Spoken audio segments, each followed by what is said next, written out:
my gosh, I think I figured out who wrote that Antifa romance novel. Which were largely peaceful demonstrations in the face of law enforcement. It had to be this guy, right? Like, has to be. This is fine. The NBA is Boo-Boo the Fool. Jason Sudeikis and Olivia Wilde have a great first kiss story. Madison Beer gets real personal about a dark secret. And the Freak of the Week this week involves a mother-son love triangle. I said what I said. I'm AlexClark, and this is POPlitics.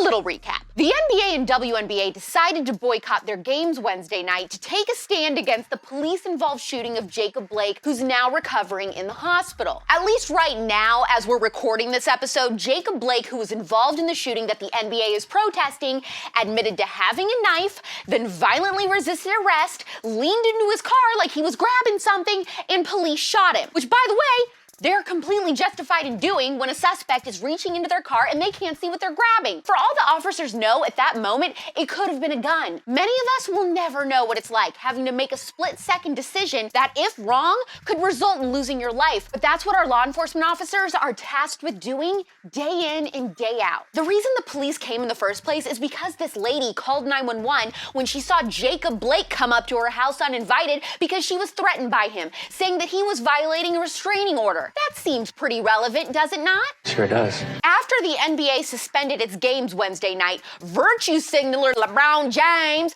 decided to lead the top two teams in the association to cancel the rest of their games and refuse to play in the name of social justice, saying that the NBA hasn't done enough to support Black Lives Matter.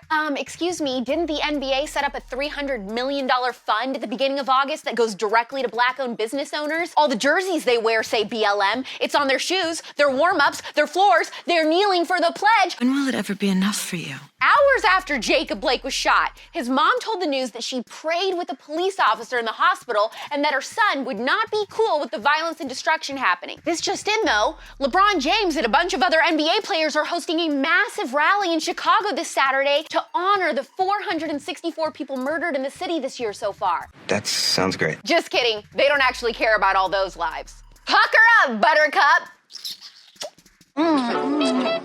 Switching gears a little bit, I thought this was such a cute story from Jason Sedakis. He went on All Access and they asked if it was true that he waited several weeks to kiss his fiancée, Olivia Wilde. He said he took his sweet time and said, I just had a hunch that the second I kissed her, I wasn't gonna end up kissing anyone else ever again. So I had to be careful with it. How long did you wait to have your first kiss with your significant other? First date, fourth date, till your wedding?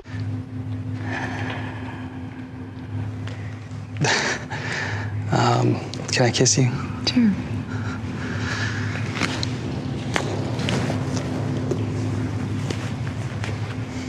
Okay, kind of sad, but it does have a happy ending. Singer and social media influencer Madison Beer is turning her pain into a positive. Keep you coming back for more. She offered a rare glimpse into her mental health struggles and revealed that she's officially 1 year clean of self-harm. She said, I never thought I'd be able to say this, and I am so proud of myself. It has been an uphill battle, so whether you might be 1 day, 1 week, 1 month, or 1 year clean, I am so proud of you.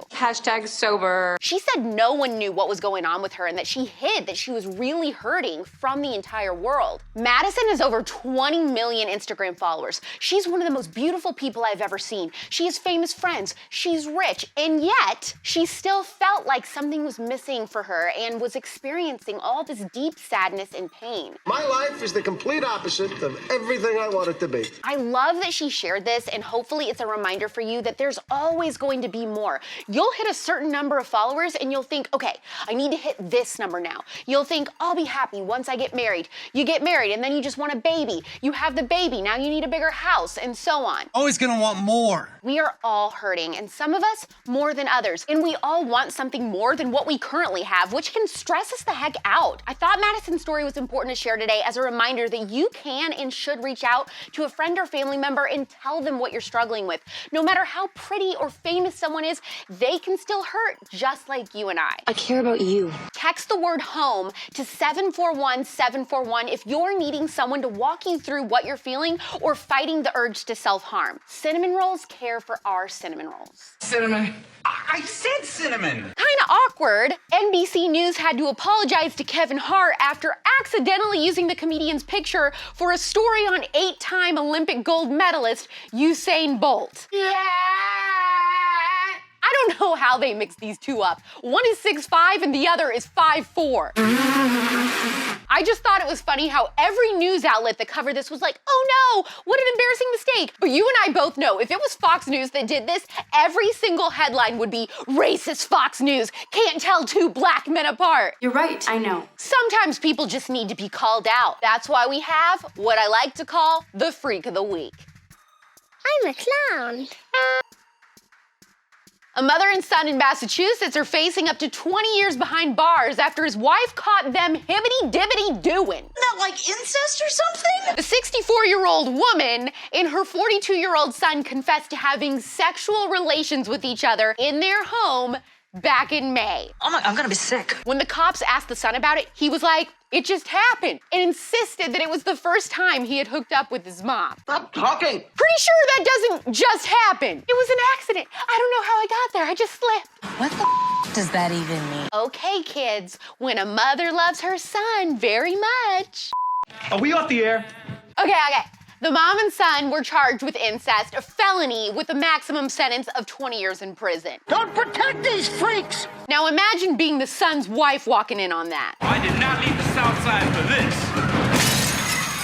I have big news. Starting tomorrow, every Saturday morning, Abigail's going to post the best bloopers from the week. You're so lucky I'm willing to embarrass myself in this way.